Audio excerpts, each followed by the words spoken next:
Before we get into the story, leave a comment and let us know what city you're watching from. And don't forget to rate the story from 0 to 10 at the end. Enjoy the story. The office smelled like burnt coffee and desperation.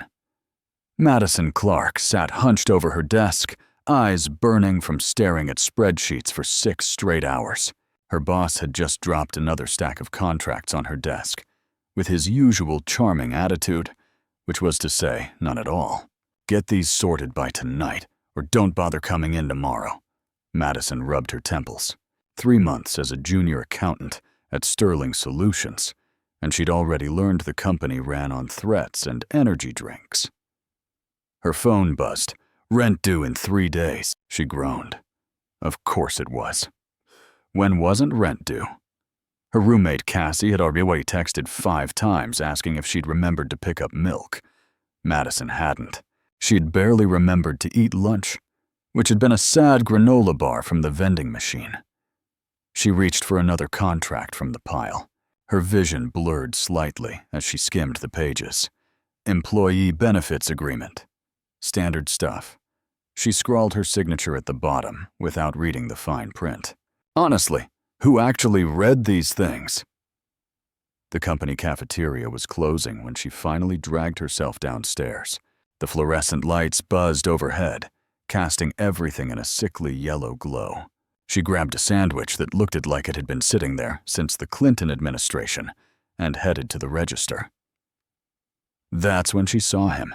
He stood by the coffee machine, wearing a janitor's uniform that had seen better days. Dark hair fell across his forehead, and even under the harsh lighting, there was something striking about his face. Sharp jawline, intense eyes that seemed to notice everything. He was probably in his late 20s, maybe early 30s. Their eyes met for a second. Madison looked away quickly, feeling her cheeks warm. Why was she blushing? He was just some guy getting coffee. But there was something about the way he carried himself. A quiet confidence that didn't match the mop bucket beside him. "Stop it, Clark," she told herself. "You don't have time for crushes, especially not on coworkers you'll probably never talk to." She paid for her sad sandwich and hurried back upstairs. The next morning, Madison woke to her phone ringing. Unknown number. She almost ignored it, but something made her answer. "Is this Madison Clark?" a crisp female voice asked. "Yes?" "Ms. Clark, this is Victoria Ashford from Ashford Legal Services.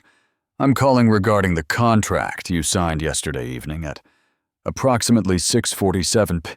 Madison's stomach dropped. What about it? "I'm afraid there's been a significant error. The document you signed was not an employee benefits agreement. It was a marriage contract." The phone slipped from Madison's hand, clattering onto her blanket. She snatched it back up. "Excuse me, what?" "A marriage contract, Miss Clark. Legally binding. You agreed to marry Mercadier. Tamadetti pasani titambienti chanpamachukunievbait. Good or tip tonaiji titusat to do it don't sort of skidit. Be fair the Ashford Corporation. The wedding is scheduled for this Saturday." Madison's brain short-circuited. This had to be a prank. Some elaborate joke Cassie had set up. But the woman's voice was deadly serious, professional in a way, that made Madison's blood run cold. "There must be some mistake," Madison stammered. "I signed an employee benefits form. I work in accounting, not I'm afraid the documents were accidentally switched. Our firm handles both corporate contracts and personal legal matters for the Ashford family. Due to a filing error, the wrong document was placed in your stack. However, your signature is legally valid." Madison shot out of bed, pacing her tiny room. "This is insane. I'm not marrying some stranger.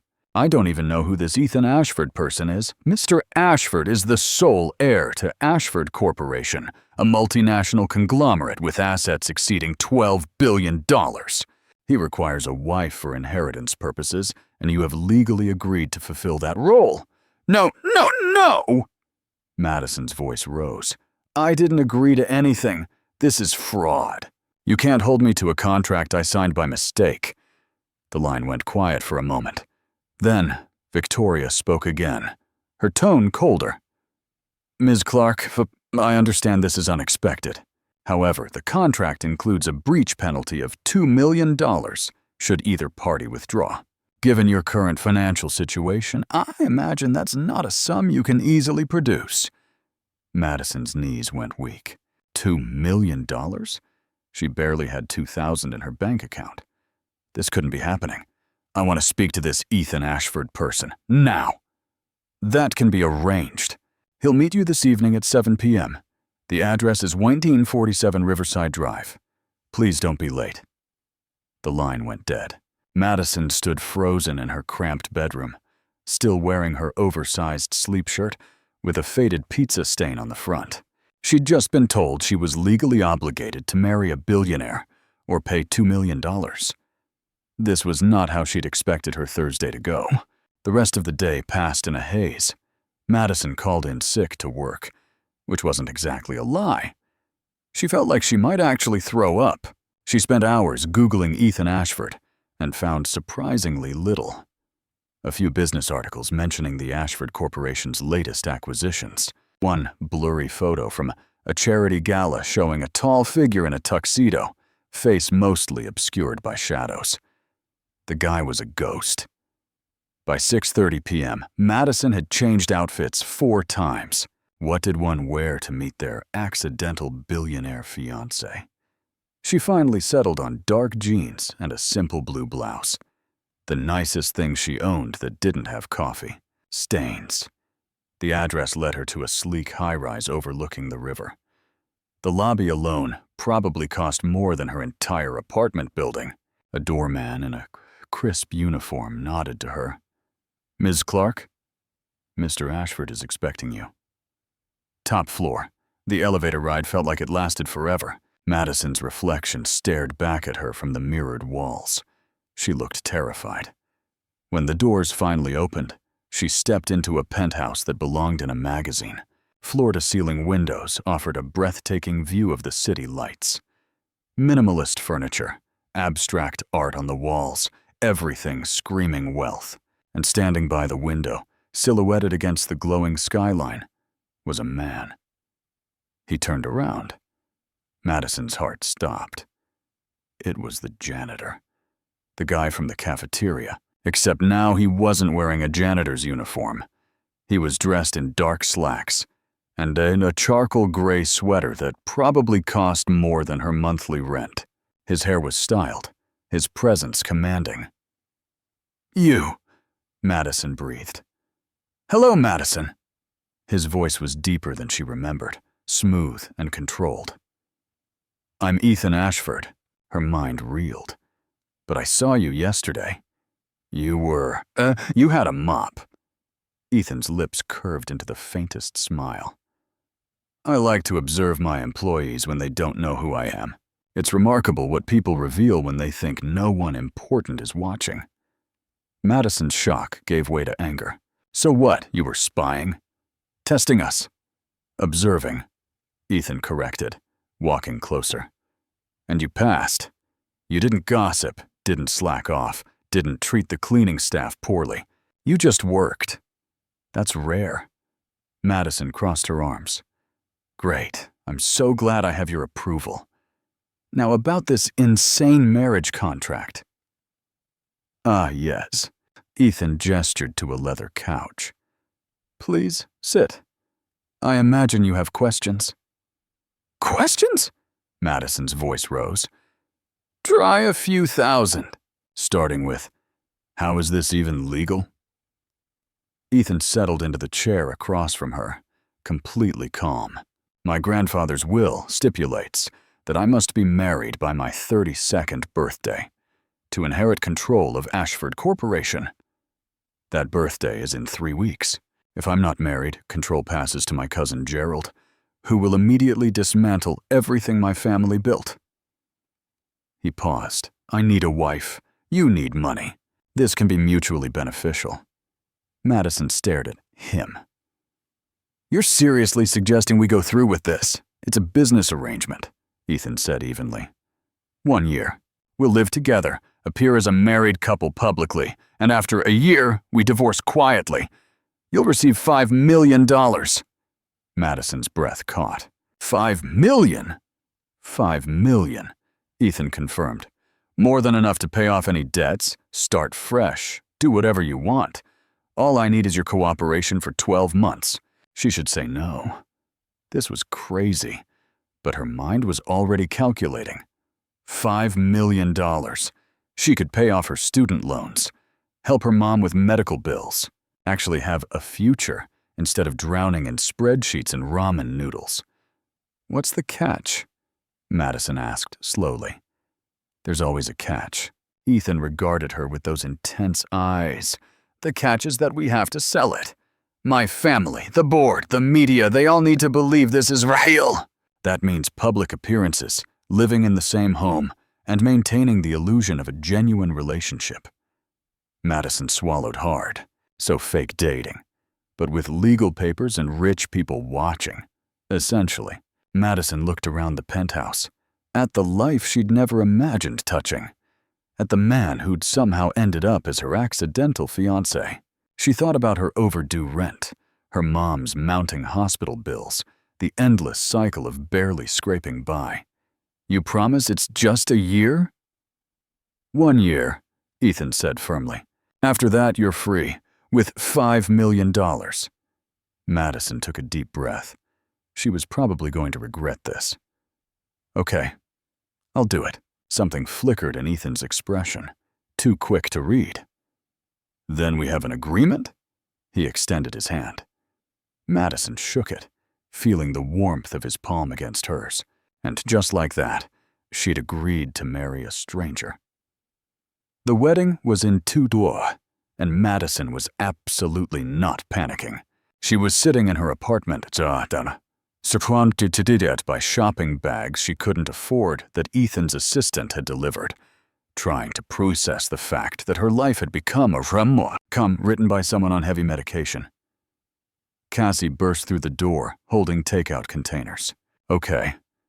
So explain to me one more time how you accidentally agreed to marry a billionaire. Madison groaned, flopping back on the couch. I signed the wrong contract. It was late. I was tired. And apparently I'm now legally engaged to Ethan Ashford. Cassie set down the food, eyes wide. Wait, the Ethan Ashford? The one who owns like half the city? That's the one. And I didn't know it was him, because when I met him, he was dressed as a janitor, observing his employees. Cassie stared. Your life is weird? You know that, right? Madison grabbed an egg roll. Trust me, I'm aware. So what's he like? Is he horrible? Is this a kidnapping situation? Should I call someone? Madison paused, trying to find the right words. Intense. Controlled. Really good at making you feel like he can see through you. She remembered the way he'd looked at her in the penthouse, those sharp eyes missing nothing. But not cruel, at least not yet. Cassie sat down, immediately diving into the fried rice. And you're actually going through with it? For $5 million? Madison, that's insane. I know, Madison said quietly. But Cassie, it's $5 million. I can pay off everything. Help my mom actually have a life. And it's only for a year. A year of pretending to be in love with a hot billionaire? Cassie said thoughtfully. I mean, there are worse problems and… He's not hot, Madison protested. But her cheeks warmed. Liar. Cassie grinned. You totally think he's hot? I saw your face when you said his name. Madison threw a pillow at her. This is a business arrangement. Nothing more. Sure it is. That's why you're blushing. The wedding took place on Saturday in a private garden that looked like something out of a fairy tale. White roses everywhere, string lights hanging from trees, a small group of guests who were probably all wondering who this random woman was. Madison stood in a Draco Gomori sitting room staring at herself in the mirror. The wedding dress was beautiful, Simple but elegant, probably costing more than her car. She looked like a bride. She felt like an imposter. There was a knock. "Come in." Ethan entered, wearing a tailored black suit that made him look even more unfairly attractive. He stopped when he saw her, something shifting in his expression. "You look beautiful." Madison's heart did an unwelcome flutter. "Thanks. You look murderous, like a handsome mafia boss." His lips twitched. "I'll take that as a compliment." They stood there for a moment, the weight of what they were about to do hanging between them. "This is crazy," Madison whispered. "Absolutely," Ethan agreed, "but we're doing it anyway." He offered his arm. "Ready to become Mrs. Ashford?"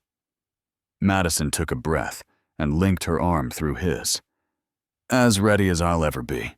The ceremony was short, efficient, and surprisingly intimate.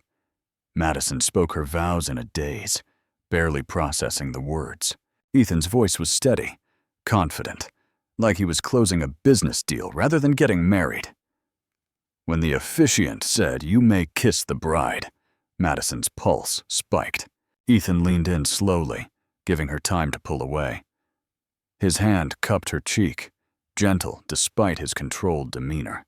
The kiss was soft, brief, but it sent electricity racing through her.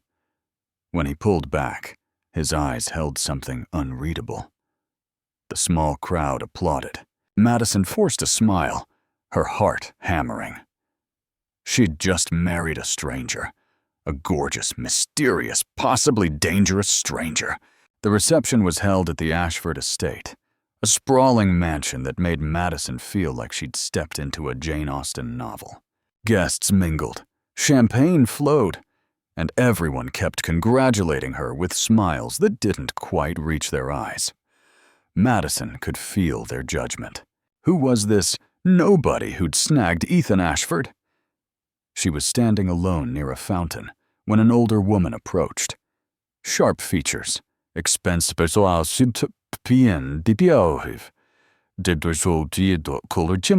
a smile like a knife. "You must be Madison?" "The new Mrs. Ashford," Madison straightened. "Yes, that's me. I'm Delilah Ashford, Ethan's aunt." The woman's gaze raked over her. "How charming. Tell me, dear, how exactly did you meet my nephew?" "We met at work," Madison said carefully. "It was unexpected." "I'm sure it was." Delilah's tone was poisonous honey. "Ethan has always been so focused on business. I'm surprised he had time for romance. Unless, of course, there were other motivations." Madison's jaw tightened. "I'm not sure what you're implying. I'm simply saying that marrying into the Ashford family comes with certain expectations." Delilah leaned closer, her perfume overwhelming. "If you're here for the money, dear, you won't be the first. But you should know that this family eats fortune hunters for breakfast." Before Madison could respond, a strong arm wrapped around her waist. Ethan appeared at her side, his expression cold. "Aunt Delilah, how lovely to see you harassing my wife on our wedding day." Delilah's smile didn't falter. "I was simply welcoming her to the family." "I'm sure." Ethan's voice was ice. "If you'll excuse us, I'd like to dance with Madison." He guided her away before Delilah could respond. Madison let out a breath she didn't know she'd been holding. "Your family seems fun." "They're vultures," Ethan said bluntly. "Most of them are hoping this marriage fails so they can fight over the company." He led her to the dance floor, pulling her close as a waltz began. His hand settled on her waist, and she placed hers on his shoulder, hyper-aware of every point of contact. "You handled her well," Ethan said quietly. "Thank you for not letting her rattle you." Madison looked up at him. "Do people always assume I'm a gold digger?" Ethan's expression softened slightly. "They assume that about anyone who marries into money. Don't take it personally. Kind of hard not to." They swayed in silence for a moment. Then Madison spoke again. "Why did you really choose me? Out of everyone, why agree to this crazy contract?" Ethan was quiet, his eyes searching hers. Because when I saw you in that cafeteria, you didn't look at me like I was invisible. Most people ignore janitors, cleaning staff, anyone they think is beneath them. You didn't. You saw a person. Madison's chest tightened. That's a low bar for human decency. Yet most people fail it, Ethan said. You didn't. That mattered. The music swelled around them, and for a moment, Madison could almost believe this was real, that she was dancing with her husband at their actual wedding, not performing for an audience of skeptical, rich people. When the song ended, Ethan leaned down, his breath warm against her ear. Welcome to the family, Mrs. Ashford. Try not to let them eat you alive. Madison smiled despite herself. I'll do my best. That night, they drove to the penthouse together, the weight of their new reality settling in. Madison stared out the window, watching the city lights blur past. She was married. To Ethan Ashford. For 1 year. What could possibly go wrong? Moving into the penthouse felt surreal. Madison stood in the massive master bedroom, staring at the California king bed, with its slate gray comforter and sleek modern furniture. Everything was perfect, cold, impersonal, like a hotel. Ethan appeared in the doorway carrying her single battered suitcase, which looked pathetic next to the designer luggage already arranged in the walk-in closet. I'll take the guest room, he said, setting her suitcase down. You'll sleep here. Madison turned to face him. We're not. She gestured awkwardly at the bed. No, Ethan said firmly. This is a business arrangement. We'll maintain separate spaces. Madison felt an unexpected flicker of disappointment, which was ridiculous. She should be relieved. Then why do I feel a little insulted? She tried to joke, but it came out flat. Ethan's expression was unreadable. It's simpler this way. Trust me. He left before she could respond, the door clicking shut behind him. Madison sat on the edge of the bed, running her hands over the expensive fabric. Her phone buzzed. A text from Cassie. How's married life? Are you living in a palace? Is he secretly a vampire? Madison smiled and typed back. Penthouse is insane. He's sleeping in the guest room. It's weird. Cassie's response was immediate. Separate rooms. Girl, this is either the saddest fake marriage or the start of a slow burn romance. Either way, I need updates. Madison set her phone aside and lay back on the bed, staring at the ceiling.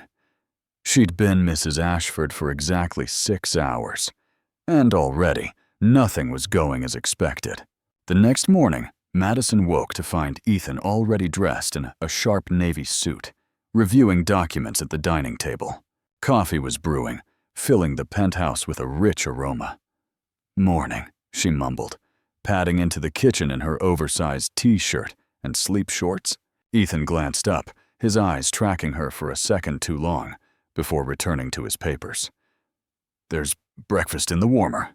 I wasn't sure what you liked, so I had the chef prepare options. Madison blinked. You have a chef? Ethan didn't look up. He comes 3 times a week. There's a schedule on the refrigerator. This was going to take getting used to. Madison filled a plate with eggs and toast, pouring herself coffee before joining him at the table. So what's the plan? She asked. For today? For the next year? What do we actually have to do to sell this? Ethan set down his tablet. Public appearances, charity galas, business dinners, family events. We'll need to be seen together regularly. Social media should show us as a couple, though nothing too excessive. And you'll attend company functions as my wife. Madison absorbed this. So, basically, I'm arm candy. You're my partner, Ethan corrected. There's a difference. Is there? Madison challenged. Because, it sounds like I smile pretty, stand next to you, and let people assume I'm just some woman who married rich. Ethan's gaze sharpened. If that's all I wanted, I could have hired an actress. I chose you because you're smart, Then the cower. I need someone who can hold their own in a room full of sharks. Madison felt her cheeks warm at the unexpected compliment. Fine, but I'm not changing who I am just to fit some corporate wife mold. Good, Ethan said. I don't want you to. Their first public appearance came 3 days later, a charity gala benefiting children's hospitals, hosted by one of the city's most prominent families.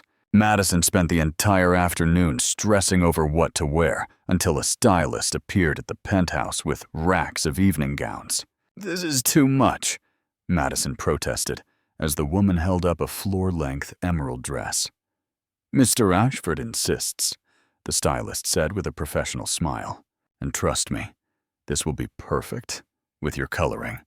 2 hours later, Madison stood in front of the mirror, barely recognizing herself. The emerald dress hugged her curves. Her hair was styled in elegant waves, and the makeup was subtle but transformative. She looked expensive. When Ethan saw her, he went very still. His eyes swept over her, indeed, something heated flickering in their depths before he masked it. You look stunning. Madison's pulse quickened. You don't look so bad yourself. He was wearing a tailored black tuxedo that fit him like a second skin. His dark hair perfectly styled. He looked every inch the powerful billionaire heir. Ethan offered his arm. Ready to face the wolves? Madison linked her arm through his. Let's get this over with. The gala was held in a historic hotel ballroom, dripping with crystal chandeliers and old money. The moment they walked in, whispers rippled through the crowd. That's Ethan Ashford and his new wife. Who is she? Where did she come from? Madison forced her shoulders back, channeling every ounce of confidence she didn't feel. Ethan's hand settled on the small of her back, steadying her. Breathe, he murmured near her ear. They're just people. Rich people who are judging me. Still, just people. They made their way through the crowd, Ethan introducing her to business partners, board members, society matrons. Madison smiled until her face hurt, shaking hands, making polite small talk. Then they reached a group that included a striking woman in a blood-red gown. Tall, blonde, perfect. Her eyes lit up when she saw Ethan. Ethan, darling, the woman purred, ignoring Madison entirely. It's been too long. Lauren, Ethan said coolly.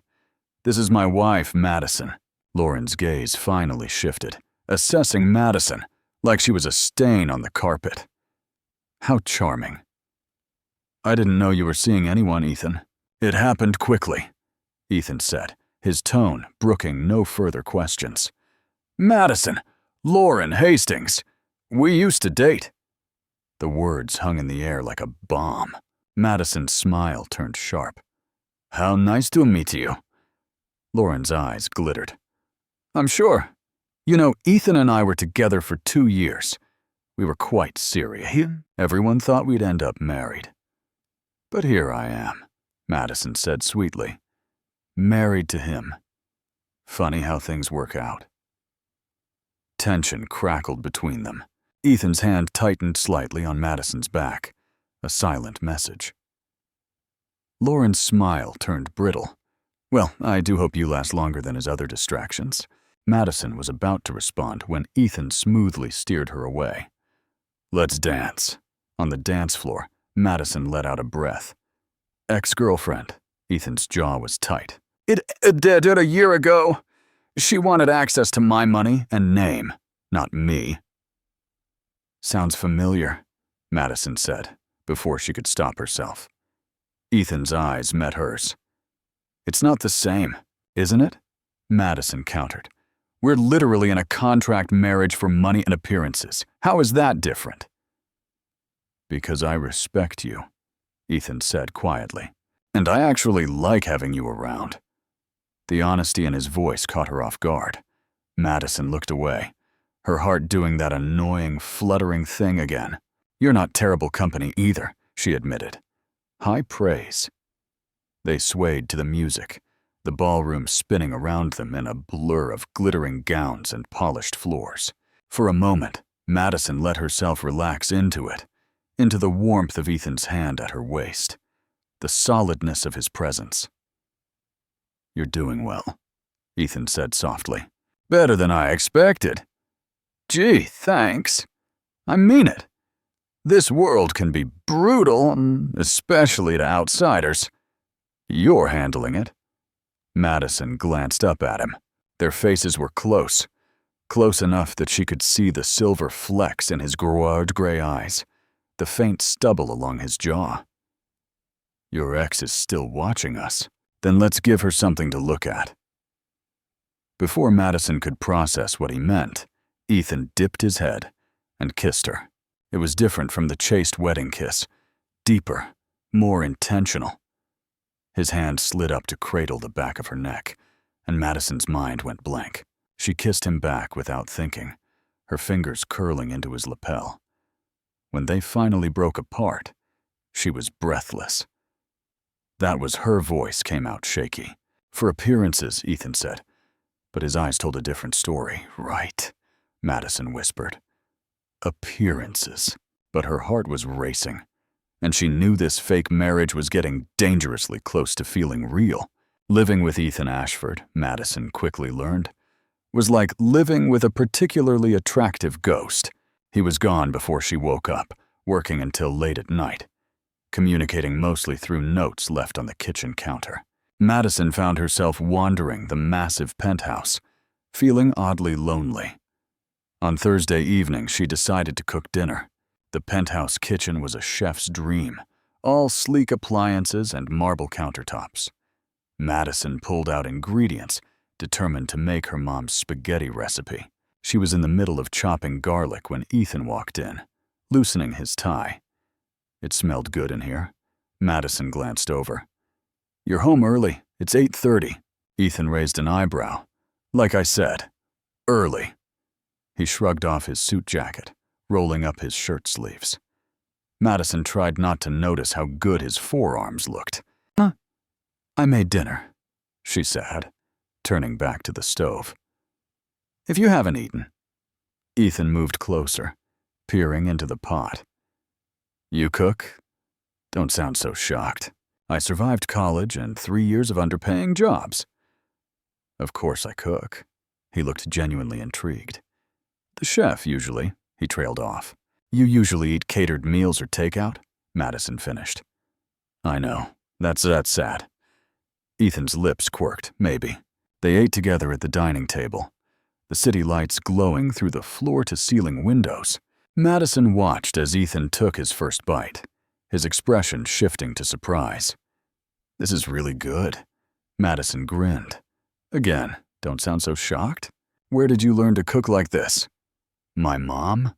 Madison said, twirling pasta on her fork. "She's a nurse, works crazy hours.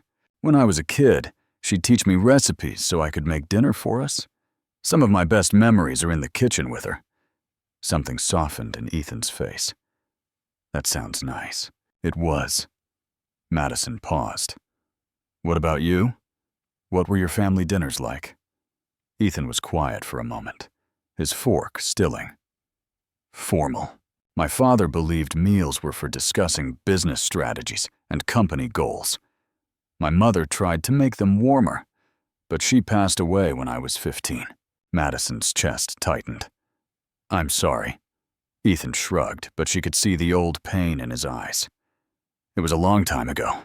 After she died, dinners became even more rigid. My father didn't believe in sentimentality. He believed in preparing me to run an empire." "Sounds lonely." "It was," Ethan admitted. He met her gaze. "This is the first home-cooked meal I've had in years." "Thank you," Madison smiled. "Anytime." They finished eating, falling into easy conversation. Ethan asked about her college years, her friends, her dreams before the accounting job sucked the life out of her. Madison found herself laughing, sharing stories she hadn't thought about in ages. "What did you actually want to do?" Ethan asked, leaning back in his chair. before life got in the way. Madison hesitated. This is going to sound stupid. Try me. I wanted to be a writer, she admitted. Not like novels or anything grand, but journalism, human interest stories, things that mattered. I was good at it in college, but writing doesn't pay the bills, so I ended up in accounting. Ethan studied her. That doesn't sound stupid at all. Madison shrugged. Doesn't matter now. Does it have to not matter? Ethan asked. You have time now. Resources. Why not pursue it? Because it's not part of our arrangement. This is about you inheriting your company, not me chasing pipe dreams. Ethan's gaze was intense. Madison, after this year, you'll have $5 million. You can do whatever you want. But why wait? Use this year to figure out what that is. The kindness in his voice made her chest ache. She'd expected Ethan to be cold, calculating. Instead, he kept surprising her with these glimpses of warmth. The following week, Madison received an invitation to a ladies' luncheon, hosted by Delilah Ashford, Ethan's charming aunt from the wedding. Be careful, Ethan warned as Madison got ready. She's cunning and ruthless. If she invited you, it's because she wants something. Noted, Madison said, slipping on heels. I'll keep my guard up. The luncheon was held at an exclusive country club, all white linen and prissy flower arrangements. Madison walked in, feeling like a gazelle entering a lion's den. The women gathered were Delilah's crowd, dripping in diamonds and designer labels. Delilah greeted her with a smile that didn't reach her eyes. Madison, darling, so glad you could join us. Madison returned the smile with equal insincerity. Thank you for inviting me. Lunch was a master class in passive aggression. The women asked pointed questions, disguised as friendly curiosity. So, Madison, what do you do? I'm an accountant, Madison said. Well, I was. Now I suppose I'm figuring things out. How quaint, one woman said. So you're not working? It must be nice to have Ethan supporting you. Madison's jaw tightened. We support each other. Marriage is a partnership. The women exchanged knowing glances, as if Madison had just confirmed every gold digger suspicion. Delilah leaned forward. Tell me, dear, do you plan to have children? That's usually expected in families like ours. Heirs and all that. Madison forced her voice to stay level. Ethan and I will make those decisions privately. Of course, Delilah said smoothly. Though I imagine the board is curious.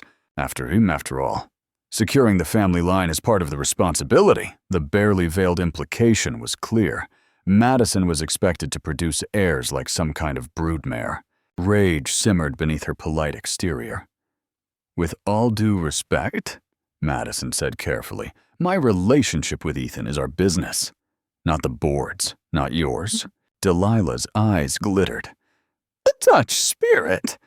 I do hope it lasts. This family has a way of breaking even the strongest outsiders.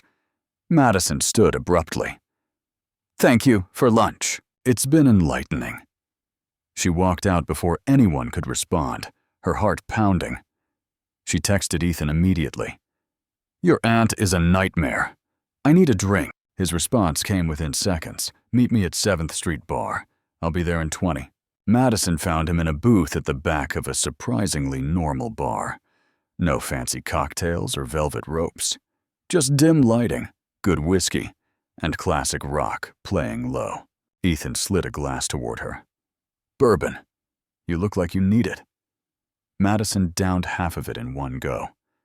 Your family is insane. They want to know about heirs. Heirs. We've been married 2 weeks. Ethan grimaced. That sounds like Delilah. She's obsessed with blutdienst and legacy. Ignore her. Kind of hard to ignore when she's implying I'm failing as a wife because I haven't immediately gotten pregnant. Ethan's expression darkened. She said that? Not in those exact words, but the meaning was clear. Madison took another sip. Why does she hate me so much? She doesn't hate you specifically, Ethan said. She hates that I'm in control. If I don't produce an heir, or if this marriage fails, she thinks her son might have a shot at the company. You're a threat to her plans. Great. So I'm a pawn in a family power struggle. Welcome to the Ashford legacy. Ethan's tone was bitter.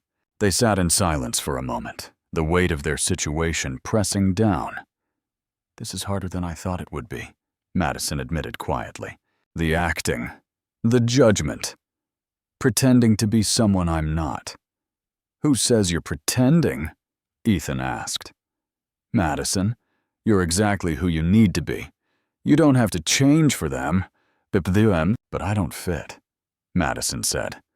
I'm not elegant, or polished, or born into this world. They see right through me. Ethan reached across the table, his hand covering hers. Good. Let them see you. Because the woman I see is smart, strong, and real. That's worth more than all their designer labels and fake smiles. Madison's breath hitched. His hand was warm, solid, anchoring. Why are you being so nice to me? She whispered. Maybe because you're the first real thing in my life in a long time. The air between them shifted, charged. Madison pulled her hand back gently, trying to regain her equilibrium. We should go. It's getting late. Ethan nodded, signaling for the check. But as they walked out into the cool night air, Madison couldn't shake the feeling that something between them had fundamentally changed. Madison's phone rang at 2:00 a.m., jolting her awake. She fumbled for it, squinting at the screen. Mom. Her heart sank. Madison. Sweetheart, I'm so sorry to wake you. Her mother's voice was strained. It's okay. What's wrong? I'm at the hospital. The bills they're threatening to stop treatment unless I can come up with $15,000 by the end of the week. Madison's stomach dropped. Mom, why didn't you tell me it was that bad? I didn't want to worry you, her mother said. Especially now with your new marriage. I know things must be complicated. I'll handle it, Madison said firmly. Don't worry. I'll figure something out. After they hung up, Madison sat in the dark, panic clawing at her chest. She had maybe $3,000 saved. Where was she supposed to get $15,000? She could ask Ethan. The thought appeared unbidden. He was her husband, technically, and he had money to spare. But the idea of asking felt wrong, like proving everyone right that she'd married him for his wealth. Madison barely slept. The next morning, she found Ethan in his home office, reviewing contracts. Can I talk to you? Of course.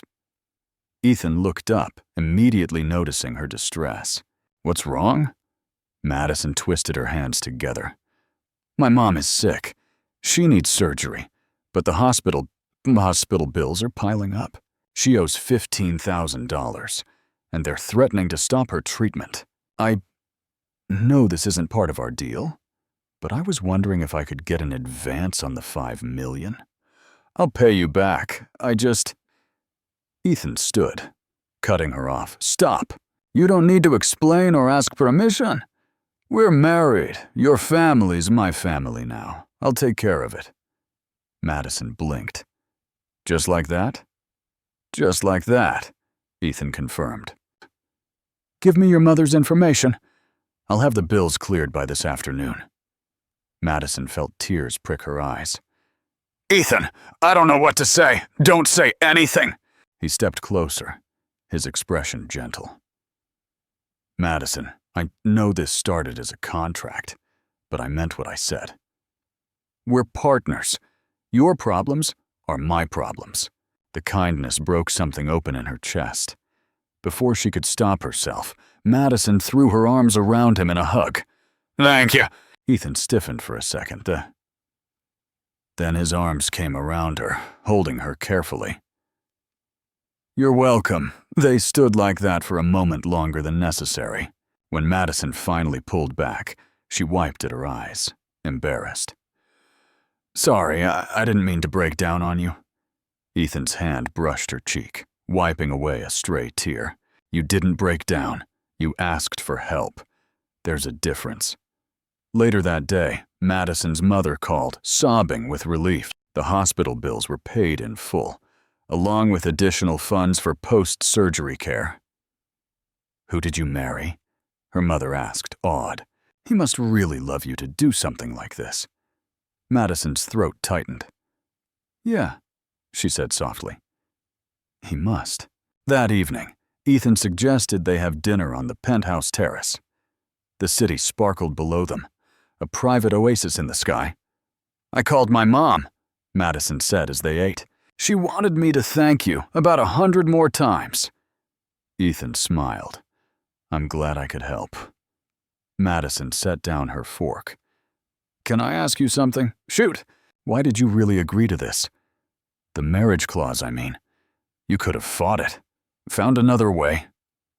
Ethan was quiet, his gaze distant. "My grandfather built this company from nothing. He was tough, demanding, but he believed in legacy. When he wrote that clause into his will, he wasn't trying to control me. He was trying to make sure I understood that life isn't just about business, that family matters." Madison waited, sensing there was more. "After my mother died, I threw myself into work," Ethan continued. "I became exactly what my father wanted. Cold, efficient, ruthless. I didn't let anyone close. My grandfather saw that. He wanted to force me to build something real, something that mattered beyond spreadsheets and board meetings." "And you think a contract marriage accomplishes that?" Madison asked gently. Ethan met her eyes. "Honestly, I don't know. But having you here, it's different than I expected. You challenge me, make me laugh, remind me there's more to life than quarterly earnings." So maybe he was onto something. Madison's heart thudded. This was dangerous territory. She could feel herself falling, really falling, for this complicated man. "We should be careful," she said quietly. "Careful? Of what? Of forgetting this is temporary," Madison said, even as the words hurt to speak. "We have a contract, an end date. We can't let this get messy." Ethan's jaw tightened. "And if it's already messy?" Madison looked away. "Then we're both in trouble." The next week brought another test. Ethan's father, Harrison Ashford, returned from a business trip overseas. Madison had heard about him, the legendary CEO who'd turned Ashford Corporation into a powerhouse. She'd also heard he was as warm as a glacier. The meeting took place at the Ashford estate, a mansion that looked like it belonged to royalty. Madison's nerves jangled as they walked inside. "Breathe," Ethan murmured. "He's bark and bite, but I won't let him hurt you." Harrison Ashford sat in a leather chair in his study, every inch the powerful patriarch.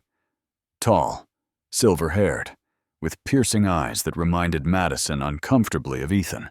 "So you're the girl my son married in secret," Harrison said, not bothering with pleasantries.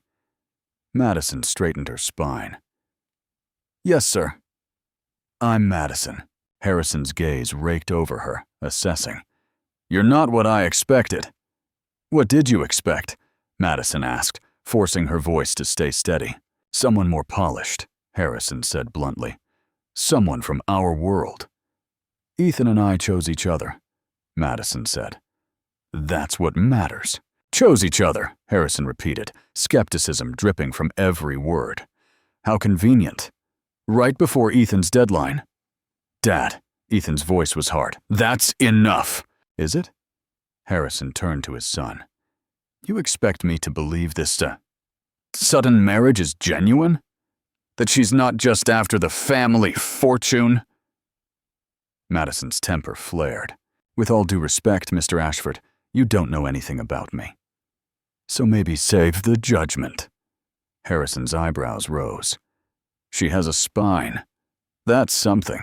But let me be clear, girl. If this marriage is a sham, if you're playing my son, I will destroy you." "Understood." Madison met his stare head on. "Understood." But you should know that Ethan is one of the most genuine, genuine kind people I've ever met. If anyone's playing games here, it's not him and it's not me." Silence filled the study. Then, shockingly, Harrison smiled. Faint but real. "Maybe you're not as soft as you look." The meeting didn't get much warmer, but Harrison stopped openly. When they finally left, Madison exhaled deeply. That was horrible. Ethan pulled her close, his arm around her shoulders. "You were incredible." Standing up to him like that, most people don't have the guts. I was terrified. "Good," Ethan said. "Courage isn't the absence of fear. It's acting despite it."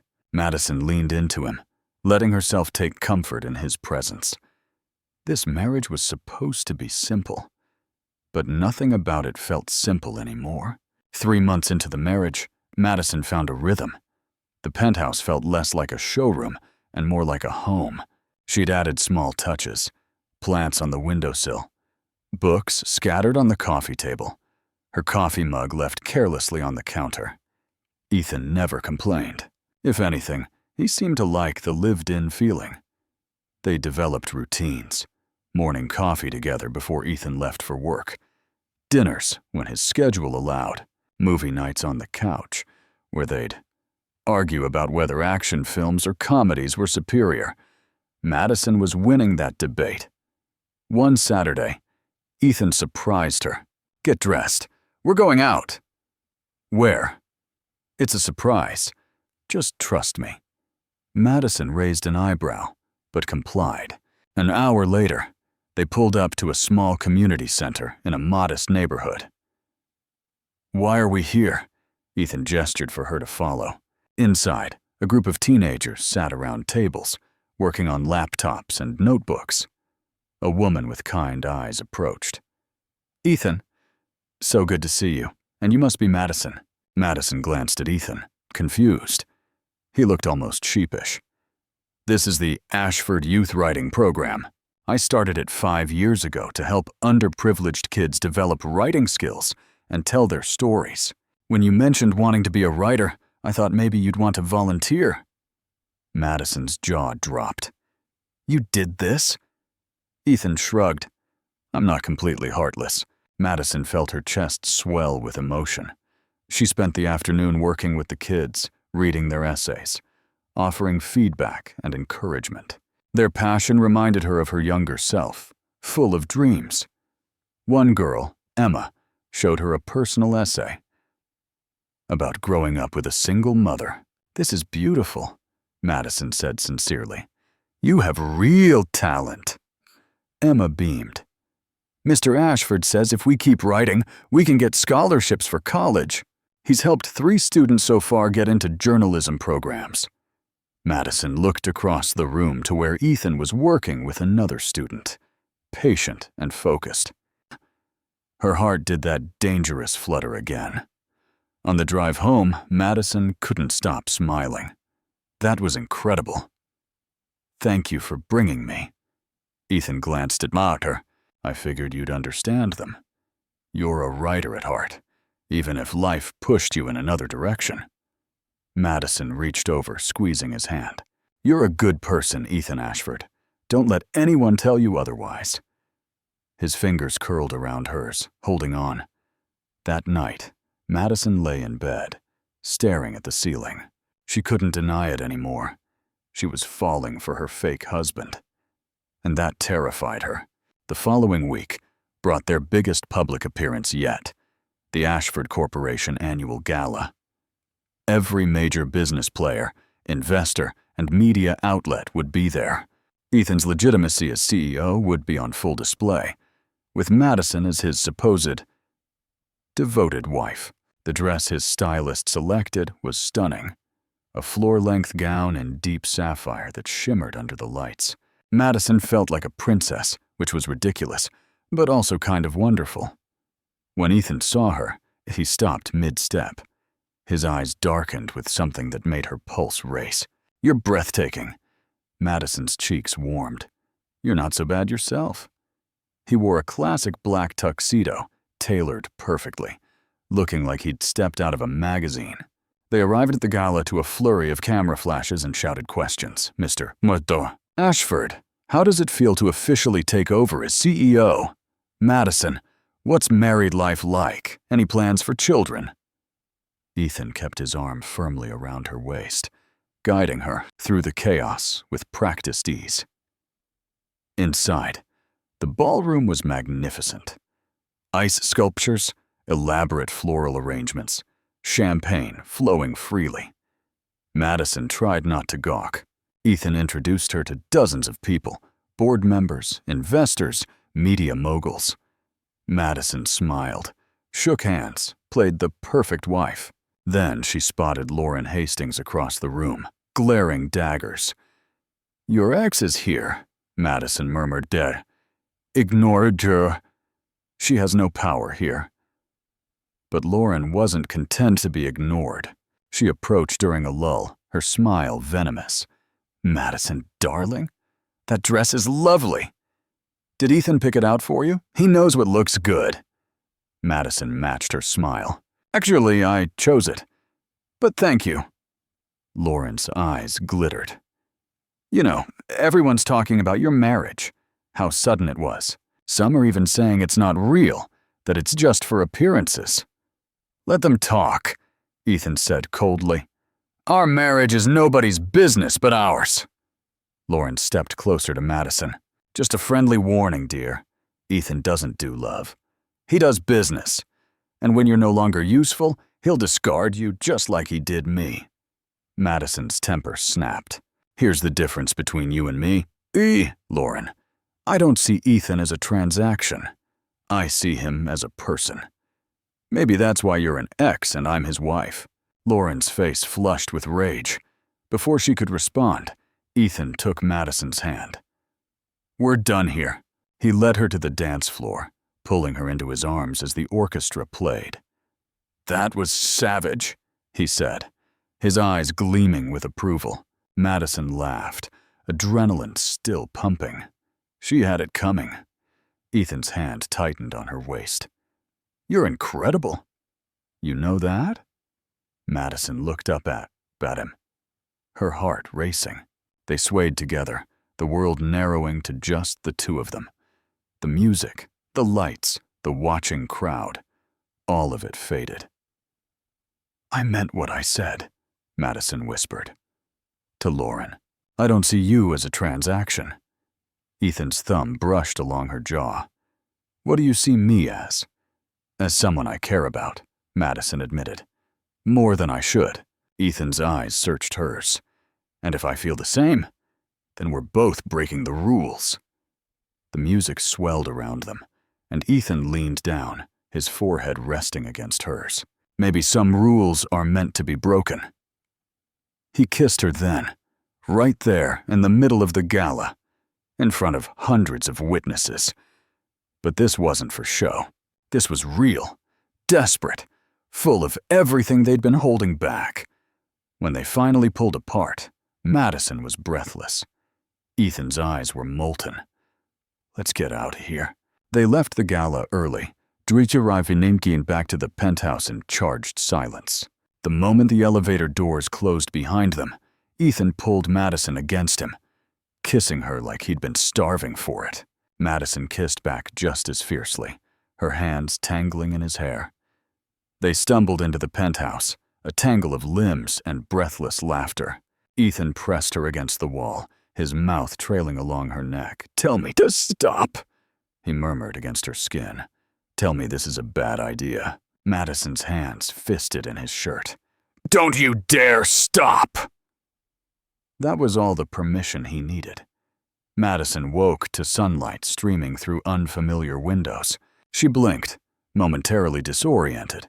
Before memory rushed back, she was in Ethan's bedroom. In Ethan's bed, with Ethan's arm draped across her waist. Oh no. She carefully turned her head. Ethan was still asleep, his dark hair mussed, his expression softer than she'd ever seen it. He looked younger, less guarded, beautiful.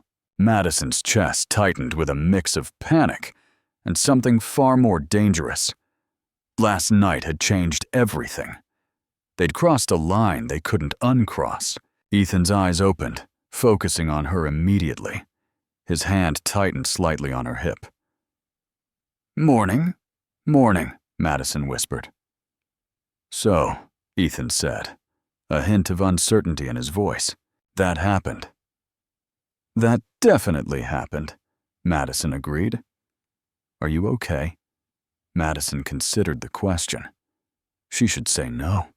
She should remind him this was supposed to be fake. Instead, she said, "I'm okay. Are you?" Ethan's expression was unreadable.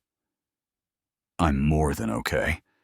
He pulled her closer, his lips brushing her temple. "But we need to talk about what this means." Before they could, Ethan's phone rang insistently on the nightstand. He groaned. "Ignore it," Madison suggested. "It's probably important." Ethan reached for the phone, his expression shifting to concern as he read the screen. "It's my assistant. I need to take this." Madison nodded, pulling the sheet around herself as Ethan answered. His side of the conversation was terse, professional, but she could see tension building in his shoulders. "What's wrong?" she asked when he hung up. "We have a problem. There's a journalist digging into our marriage, asking questions about how we met, whether it's legitimate. If they publish anything suggesting this is a sham..." Madison's stomach dropped. "What happens?" "I could lose the company," Ethan said grimly. "The board already has concerns. If they think I faked a marriage to circumvent the will, they'll vote me out. Everything my family built will go to my cousin Gerald, who'll tear it apart and sell it for profit." Madison felt the weight of it crash over her. Their perfect night suddenly felt fragile, threatened. "What do we do?" "We double down," Ethan said. "More public appearances, more proof that we're a real couple. We make sure no one has reason to doubt us." Madison nodded, trying to ignore the ache in her chest. "So we keep pretending." Ethan's gaze was intense. "Madison, last night wasn't pretending." "Not for me. It wasn't for me either," she admitted. "But now the stakes are higher." "Huh?" "If we mess this up, you lose everything. Then we don't mess it up." The next few weeks were a whirlwind. They attended charity events, family dinners, and business galas. They were photographed holding hands, laughing together, looking for all the world like a couple madly in love. The irony wasn't lost on Madison. The more they pretended, the more real her feelings became. One evening, they attended a dinner at the Ashford estate with Harrison and several board members.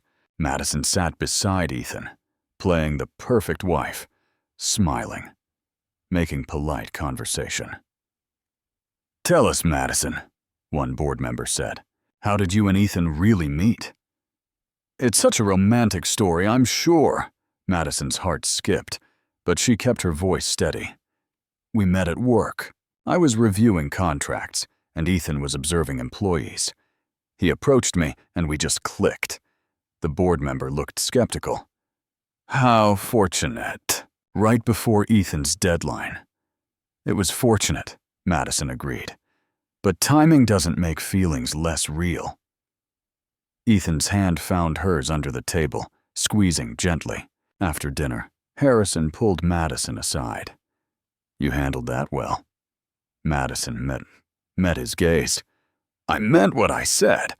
My feelings for Ethan are real." Harrison studied her. "I believe you, but be careful. This family destroys people who care too much." Madison frowned. "Why are you telling me this?" "Because I don't want to see my son hurt," Harrison said quietly. "He's changed since he married you. Softer, happier. If you're genuine, then I'm grateful. But if you're not, leave now before it's too late." "I'm not going anywhere," Madison said firmly. Harrison nodded slowly. "Good. Don't make me regret believing you." That night, Madison lay awake in Ethan's arms, her mind churning. She'd told Harrison the truth. Her feelings were real. But what happened when the year was up? When the contract ended and she was supposed to walk away with her $5 million? Can't sleep, Ethan murmured, his voice rough with drowsiness. Madison turned to face him. Do you ever think about what happens after? After what? After our year is up? After you inherit the company and we're supposed to divorce? Ethan was quiet for a long moment. I try not to. Why? Because I don't want it to end. Madison's breath caught. Ethan. He cupped her face, his thumb brushing her cheek. I know what the contract says. I know what we agreed, but… Madison, I don't want to lose you. I want you to stay. What are you saying? I'm saying that somewhere between the fake dates and the pretend smiles, I fell in love with you, Ethan said, his voice raw. And I don't want this to be temporary. I want it to be real. Tears pricked Madison's eyes. Ethan, I love you too, she whispered. God, I've been trying so hard not to, but I do. Ethan kissed her, slow and deep, pouring everything into it. When they finally broke apart, he rested his forehead against hers. So what do? We figure it out, Madison said. Together. That night, Madison finally let herself believe that maybe, just maybe, this could work. But fate, as always, had other plans. 2 days later, Madison received a call from an unknown number. Ms. Clark, I'm David Brennan from City Chronicle. I'm running a story on your marriage to Ethan Ashford. Madison's blood ran cold. I have no comment. I think you'll want to hear this first. I have evidence that your marriage is a business arrangement. Documents showing a contract, a payment agreement. If you don't give me a statement, I'll publish what I have. The line went dead. Madison stood frozen, panic clawing at her throat. Someone had leaked the contract. Everything was about to fall apart. Madison's hands shook as she dialed Ethan. He answered immediately, his voice tense. I know. My legal team just got a call from the Chronicle. They have the contract. How? Madison's voice cracked. How did they get it? I don't know, Ethan said grimly, but we're going to find out. Meet me at the office, now. 30 minutes later, Madison sat in Ethan's corporate office, surrounded by lawyers in expensive suits. Everyone looked grim. The journalist David Brennan is planning to publish tomorrow morning, one of the lawyers said. He has a copy of the marriage contract, including the payment clause and the 1-year term. If this goes public, Madison trailed off, unable to finish. We're finished, Ethan said bluntly. The board will remove me. The media will have a field day. And you'll be dragged through the mud as a gold digger. Can we stop him? Madison asked desperately. Can we sue? We can try, the lawyer said. But we'd need to prove the documents are false or obtained illegally. Even then, the damage will be done the moment the story breaks. Silence filled the room. Madison felt like she was drowning. This was her fault. If she'd never signed that stupid contract, if she'd been more careful, Ethan's hand found hers under the table. This isn't on you. Yes, it is, Madison said, her voice breaking. I ruined everything. Ethan turned to the lawyers. Give us the room. They filed out, closing the door behind them. Ethan pulled Madison into his arms, holding her tightly. We'll figure this out. How? Madison whispered against his chest. It's over. So no, Ethan said firmly. I'm not letting some journalist destroy what we have. There has to be a way. Madison wiping at her eyes. What if we come clean? What if we hold a press conference and explain everything before he can publish? Explain that we started as a contract marriage but fell in love. Would people even believe that? Ethan considered it. It's risky, but it might be our only shot. We control the narrative before Brennan does. Madison took a shaky breath. Okay, let's do it. The press conference was scheduled for that afternoon, giving them barely any time to prepare. Madison sat backstage, her stomach in knots. Cassie had rushed over to provide moral support. "You're going to be fine," Cassie said, squeezing her hand. "Just tell the truth." "What if the truth isn't enough?" Madison asked. "Then at least you tried." Cassie's expression was fierce. "Madison, anyone who's seen you and Ethan together knows it's real. You light up around him. He looks at you like you're his whole world. If people can't see that, they're blind." Ethan appeared, looking uncharacteristically nervous. "Ready, as I'll ever be." They walked onto the small stage together, facing a room full of reporters and cameras. Madison's heart pounded so hard she thought it might burst. Ethan stepped up to the microphone, his voice steady. "Thank you for coming. My wife and I have an announcement regarding recent rumors about our marriage." He paused, glancing at Madison. She nodded, giving him the courage to continue. "It's true that our marriage began as a contractual arrangement. My grandfather's will required me to be married to inherit the company, and Madison agreed to help me. We signed a contract outlining terms, including financial compensation." The room erupted in murmurs. Cameras flashed. Ethan raised a hand, and the noise quieted. "However," he continued, "what started as a business deal became something neither of us expected. Somewhere along the way, I fell in love with my wife." Madison stepped forward, her voice trembling but clear. "I didn't marry Ethan for his money. I married him because I needed help and he needed help. But I stayed because I fell in love with the man behind the name, the kind, generous, thoughtful person no one else sees." "Is this a publicity stunt?" a reporter shouted. "Are we supposed to believe you're really in love?" "Believe whatever you want," Ethan said. "But I know the truth. Madison is the best thing that's ever happened to me, and I'm not ashamed of how we started. I'm proud of where we are now." Madison felt tears spill over. Ethan turned to her, ignoring the cameras entirely. "Madison Clark Ashford, in front of all these people?" "I'm asking you to stay married to me, not because of a contract, not because of money or the company, but because I love you, and I want to spend the rest of my life proving it." Madison's voice came out choked. "Yes." Ethan pulled her into a kiss, and the room exploded with camera flashes and shouted questions. When they finally broke apart, Madison was crying and laughing at the same time. That evening, they returned to the penthouse, emotionally exhausted. The press conference had aired on every major network. Social media was a mixed bag, some people calling them liars, others defending their love story. "We might have just made everything worse," Madison said, collapsing onto the couch. "Or we gave ourselves a fighting chance," Ethan countered, sitting beside her. He pulled her against him, and she rested her head on his shoulder. "No matter what happens, I meant what I said," Ethan murmured. "I love you, Madison. I don't care about the company, the money, any of it, as long as I have you."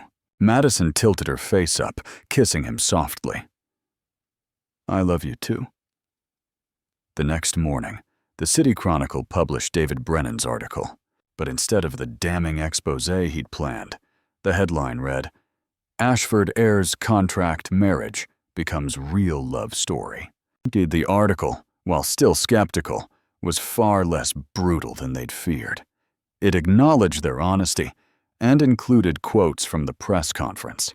But the real turning point came from an unexpected course. Harrison Ashford released a public statement. "My son and his wife have shown remarkable courage in facing this situation with honesty.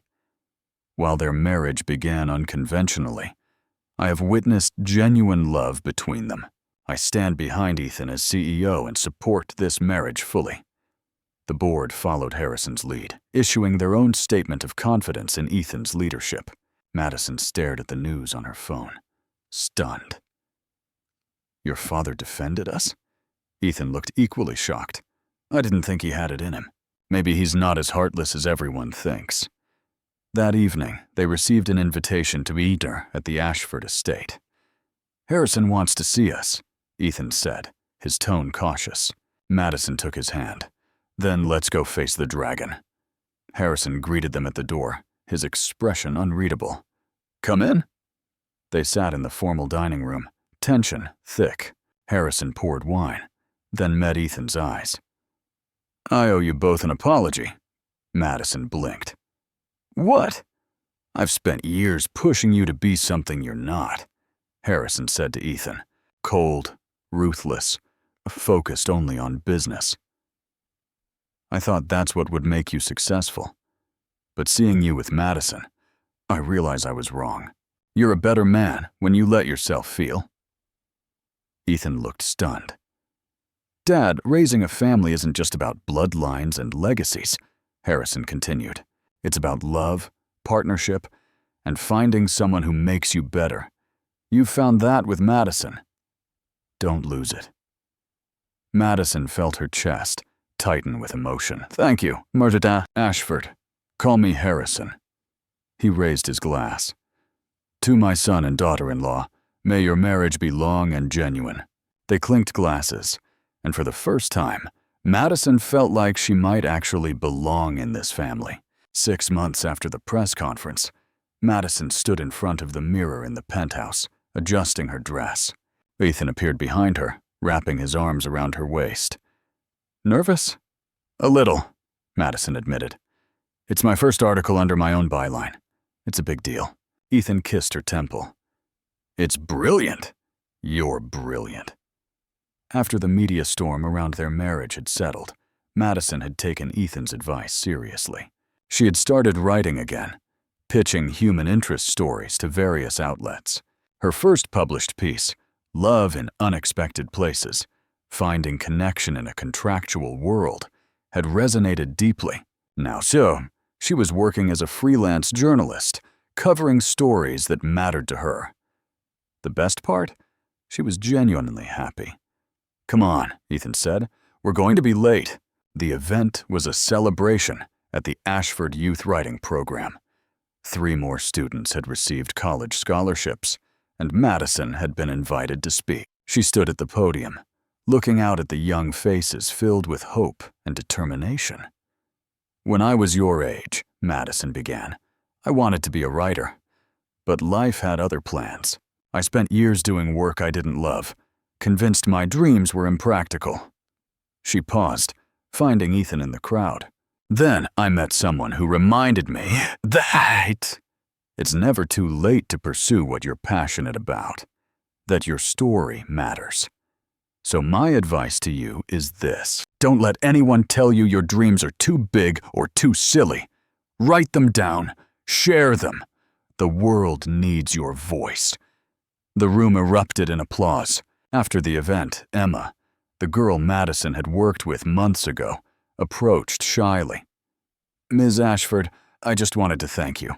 Because of your feedback, I got into the journalism program at State University. Madison hugged her tightly. I'm so proud of you, Emma.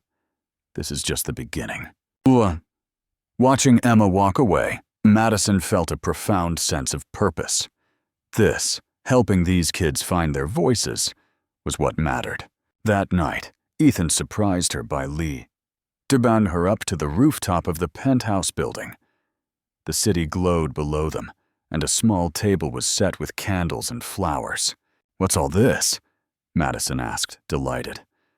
A celebration? Ethan said. Of you, of us, of everything we've built. They ate under the stars, talking and laughing. But when dessert was finished, Ethan stood, pulling Madison to her feet. There's something I want to ask you. Madison's heart skipped. What? We've been married for almost a year, Ethan said.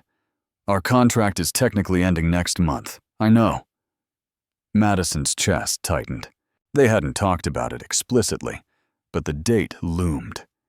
Ethan reached into his pocket and pulled out a small velvet box. Madison's breath caught. Madison Clark.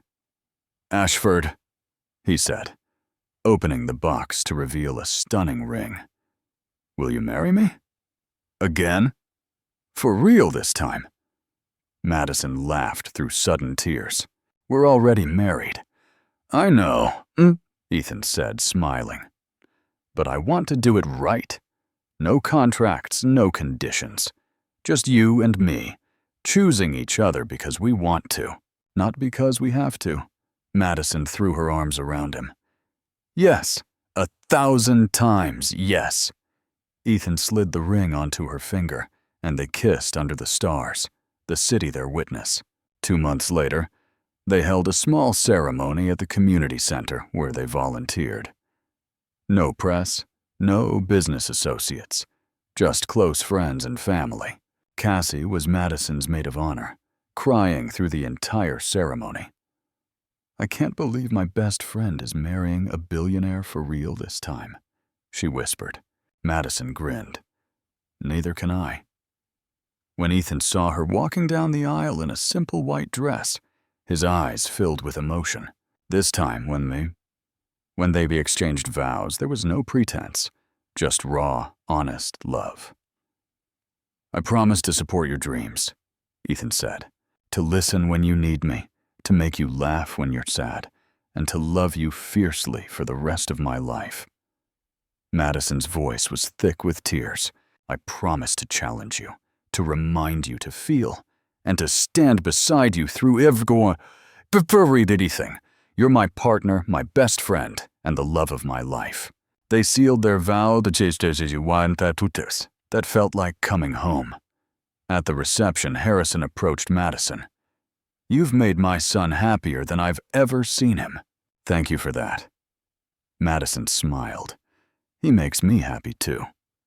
Harrison nodded. I misjudged you, Madison. You're exactly what this family needed.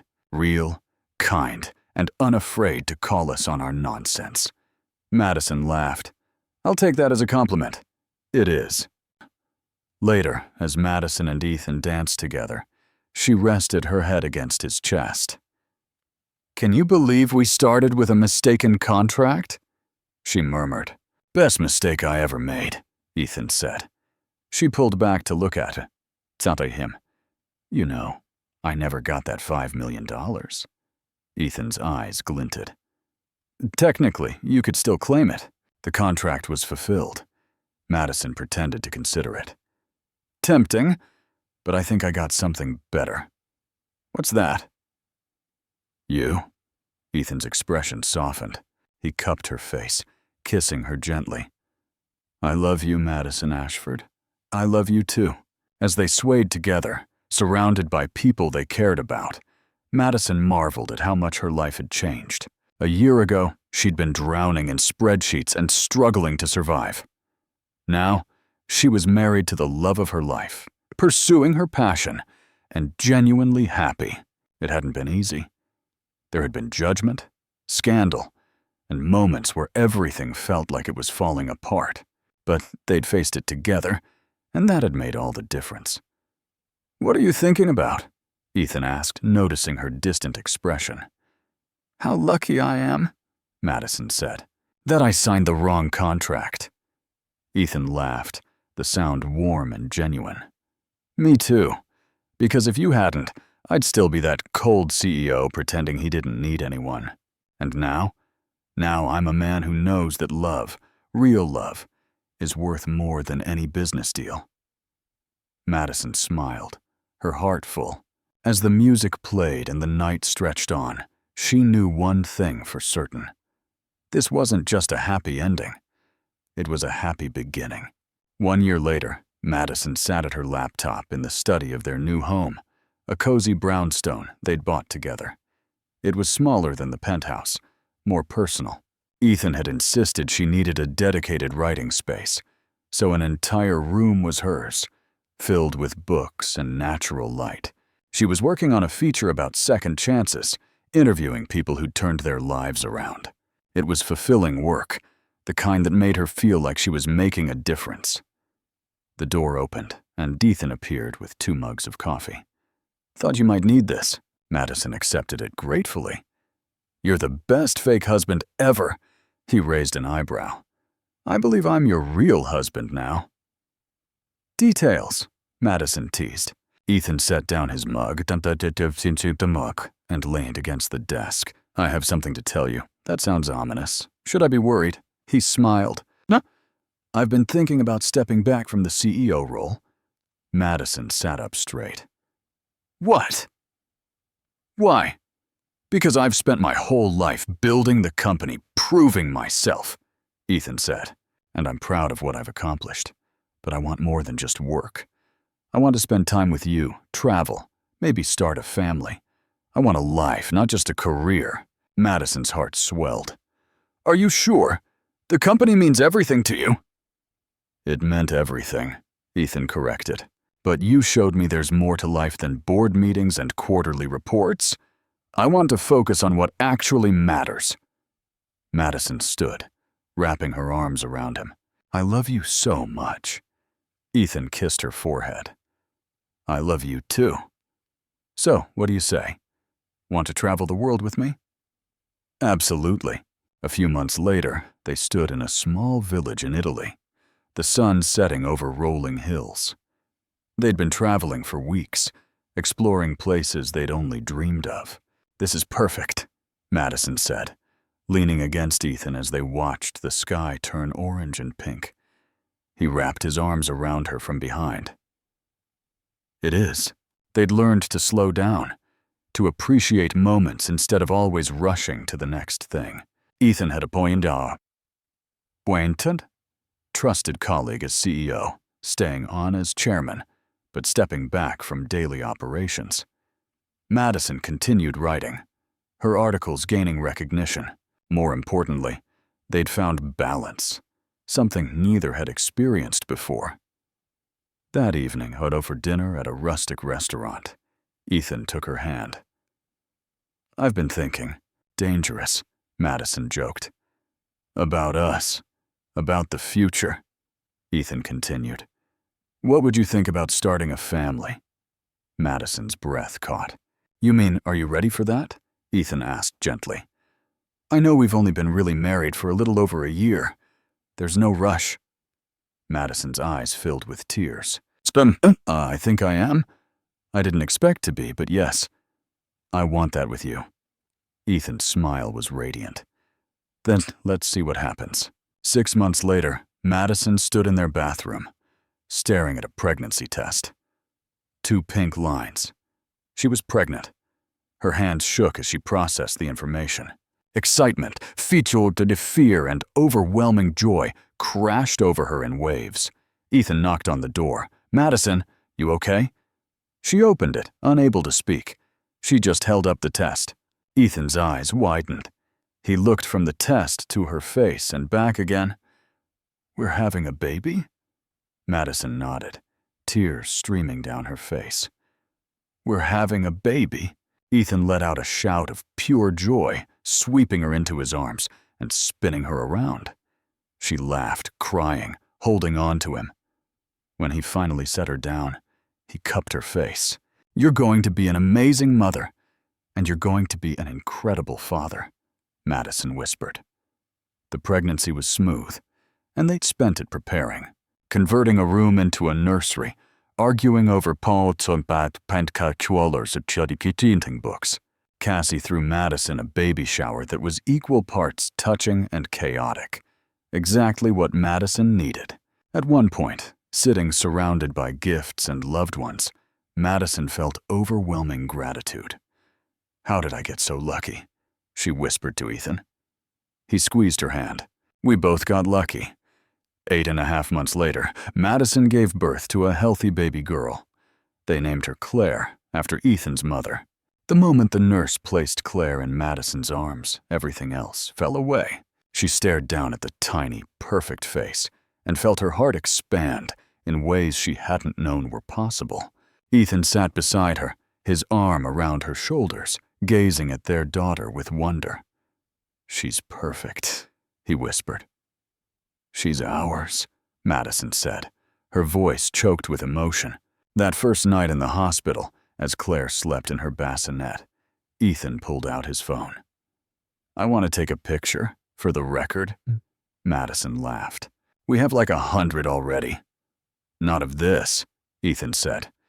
He held up the phone, capturing the 3 of them together, exhausted, messy, and happier than they'd ever been. "This is what matters," he said quietly. "Not business deals, or contracts, or money. This. Family." Madison leaned into him. I couldn't agree more. 3 years later, their home was filled with the chaos of a toddler. Claire was a whirlwind of energy, curiosity, and stubborn determination that reminded Madison very much of her father. "Daddy up!" Claire demanded, tugging on Ethan's pant leg. Ethan scooped her up effortlessly. "Where do you want to go, princess?" "Park." Claire's tone left no room for negotiation. Madison watched from the kitchen, smiling.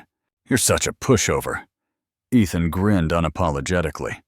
"She has me wrapped around her finger, just like her mother." Madison rolled her eyes, but her heart was full. Later that evening, after Claire was asleep, Madison and Ethan sat on the couch together, her head on his shoulder. "Remember when we first met?" Madison asked. "When you were pretending to be a janitor?" Ethan chuckled. "I remember you looked exhausted and determined. I thought you were fascinating. I thought you were weird for talking to me." He laughed. "Fair." Madison sat up, looking at him seriously. "I don't think I ever properly thanked you." "For what?" "For giving me a second chance at life," Madison said. "For reminding me that dreams matter, that I could be more than just surviving. You changed everything for me." Ethan took her hand, his expression tender. "You changed everything for me, too. Before you, I was just going through the motions. You taught me how to live, how to feel. You made me better." Madison kissed him softly. "We made each other better." As they sat together in the quiet of their home, Madison thought back to that night in the office when she'd signed the wrong contract. At the time, it had felt like the worst mistake of her life. Now, she knew it was the best thing that had ever happened to her, because that mistake had led her here, to love, to family, to a life she never could have imagined. And she wouldn't change a single thing. 5 years into their marriage, Madison found herself standing in a conference room at the City Chronicle, the same publication that had once threatened to expose them. But today, she was here to grow up as an award recipient. The room was filled with journalists, editors, and media professionals. Madison clutched her speech notes, her palms sweaty despite years of public speaking. "You're going to be amazing," Ethan whispered beside her. He'd insisted on coming, sitting in the audience with Claire, now 5 years old, who was trying very hard to sit still in her fancy dress. The MC announced her name, Madison Clark Ashford, for her series on economic inequality and the human cost. Madison walked to the stage, accepting the plaque with shaking hands. She looked out at the crowd, spotting Ethan and Claire immediately. "Thank you," she began. "This series was important to me because I've lived both sides of the economic disparity. I know what it's like to struggle, to wonder how you'll pay rent, to feel invisible in a world that only sees wealth." She paused, her voice growing stronger. "But I also learned that our circumstances don't define us. Our choices, our compassion, and our willingness to see each other as human, those are what matter." She caught Ethan's eye, and he smiled, pride shining in his expression. "This award isn't just mine. It belongs to everyone who shared their stories, who trusted me to tell their truth. Thank you." The applause was thunderous. As Madison left the stage, Claire broke free from Ethan and ran to her. "Mommy, you were so good." Madison scooped her up. "Thank you, baby." That night, they celebrated at their favorite Italian restaurant, the one they'd discovered on their first trip abroad. Claire was coloring on the kids' menu while Madison and Ethan shared a bottle of wine. "I'm so proud of you," Ethan said. "You've accomplished so much." "So have you," Madison countered. "The youth program now has chapters in 5 cities."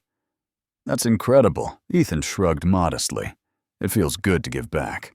I never thought I'd find this much satisfaction outside of the boardroom." Madison reached across the table, taking his hand. We've built a good life. The best, Ethan agreed, but there was something in his tone, a hesitation that made Madison pause. What's wrong? Nothing's wrong, Ethan said quickly. I've just been thinking about, he took a breath, about expanding our family. Claire's getting older, and I'd love to have another child. If you want that too. Madison's heart skipped. She'd been thinking the same thing, but hadn't been sure how to bring it up. I do, she said softly. I really do. Ethan's face lit up. Yeah. They tried for another baby, but months passed with no success. Madison tried not to worry, but after a year, they consulted a fertility specialist. There are some challenges, the doctor explained gently. It's not impossible, but it may take time and possibly intervention. Madison felt her chest tighten. Ethan's hand found hers immediately, squeezing. We'll figure it out, he said firmly. Whatever it takes. The fertility journey was harder than Madison expected.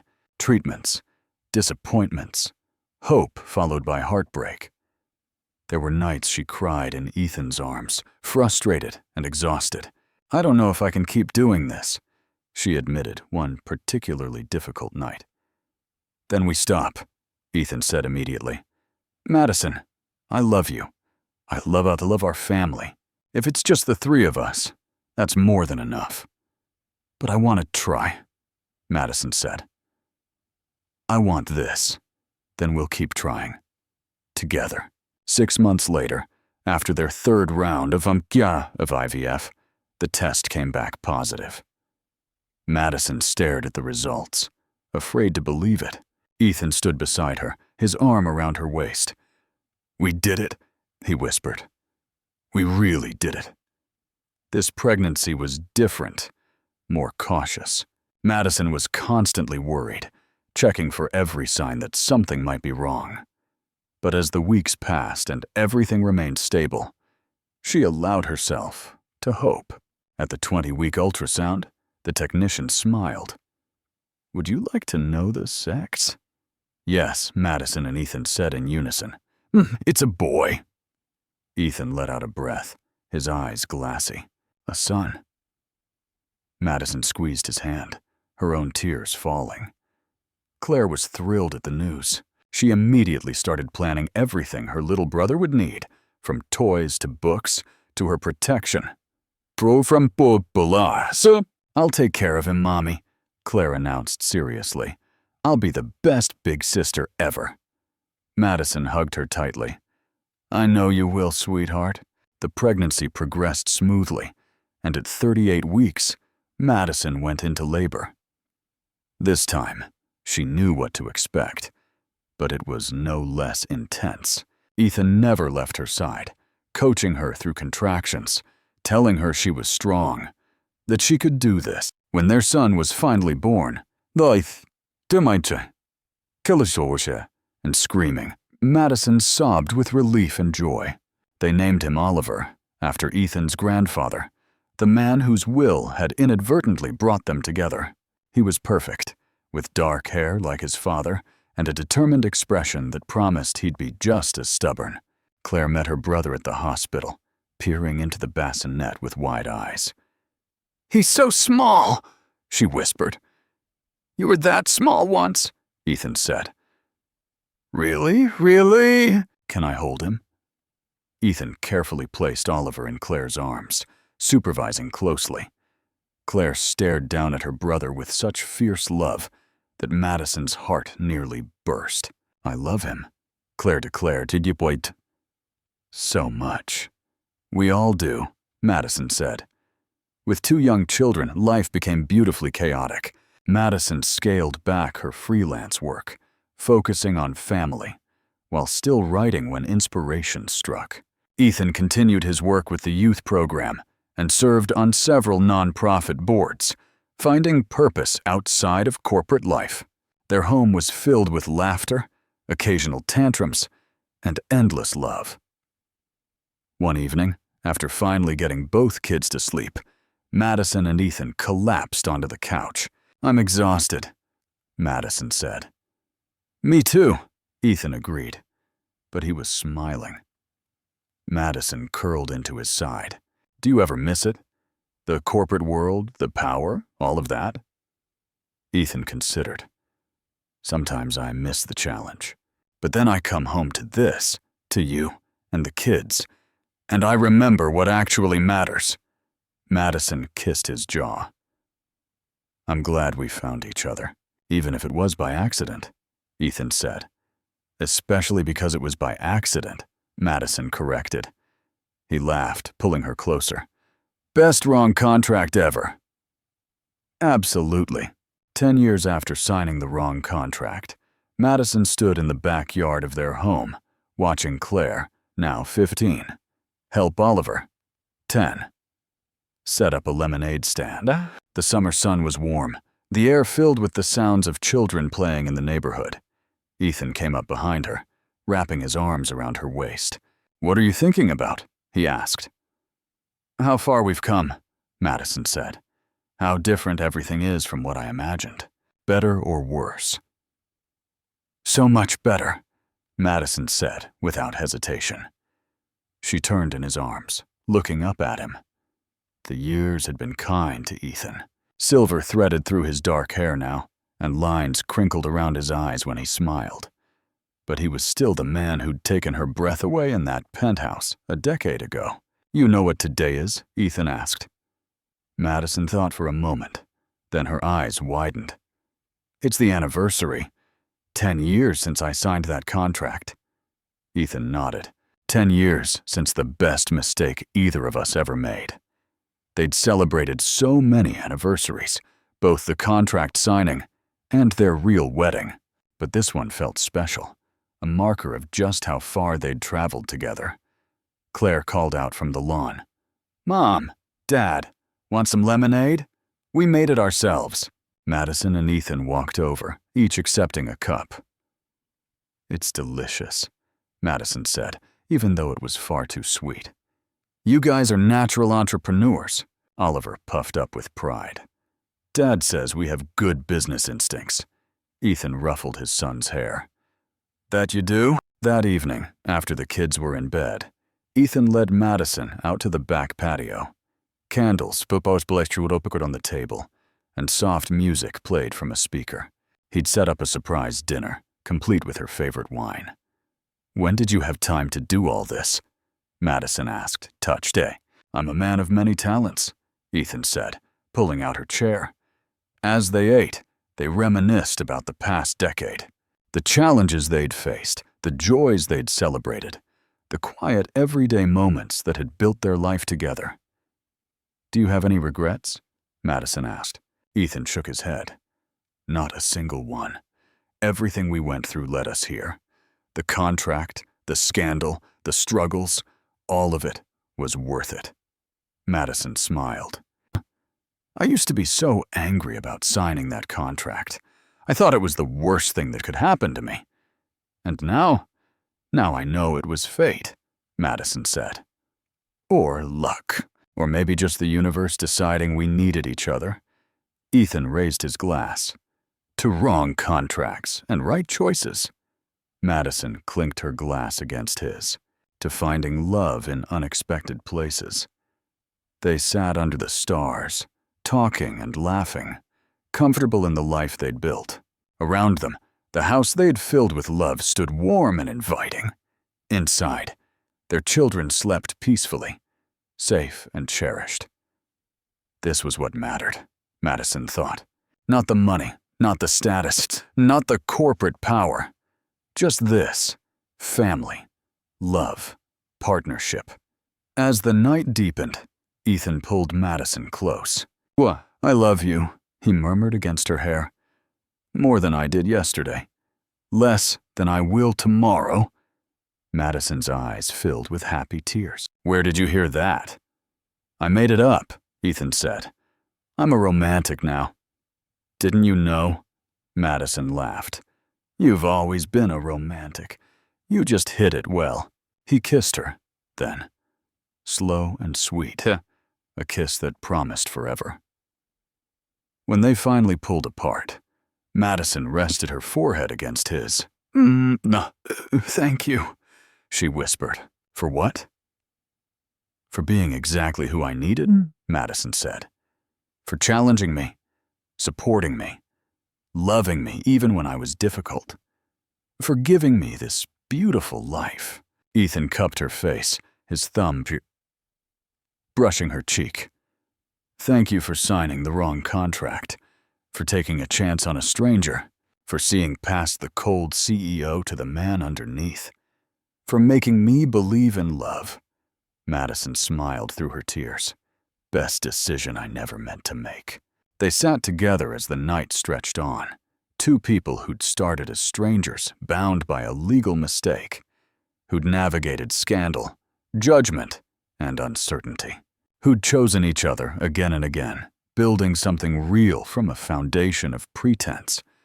Their story hadn't been conventional, it hadn't been easy, but it had been theirs, uniquely, perfectly theirs. And as Madison looked at the man beside her, the one who'd changed everything, she knew one truth with absolute certainty. Sometimes the best things in life happen when you sign the wrong contract, because that mistake had given her everything she never knew she needed. Love, partnership, family, purpose. A life more beautiful than anything she could have planned. Ethan squeezed her hand, and Madison squeezed back, holding on to this moment, this perfect, ordinary, extraordinary moment. 10 years ago, she'd been a struggling accountant, exhausted, and barely surviving. Today, she was a respected journalist, a mother, a wife, and genuinely happy. The journey had transformed her, shaped her into someone stronger, braver, more open.